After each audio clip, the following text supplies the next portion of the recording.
لوگ آگے بڑھے، کہا امیر المومنین آپ کا بیٹا ہے اور سزا مل بھی چکی ہے، سزا مل بھی چکی ہے، سزا ہو چکی ہے، اور ہے بھی آپ کا بیٹا، کچھ ہلکا ہاتھ رکھیں، کوئی معاملات میں نظر ثانی کریں۔ تب امیر المومنین نے تاریخی الفاظ کہے تھے، کہا تھا لوگو تم مجھ سے نرمی کی اپیل کرتے ہو،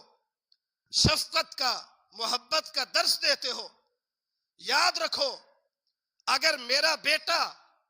اس حال میں مر گیا کہ اگر اس پر کوڑے باقی تھے جو لگنے تھے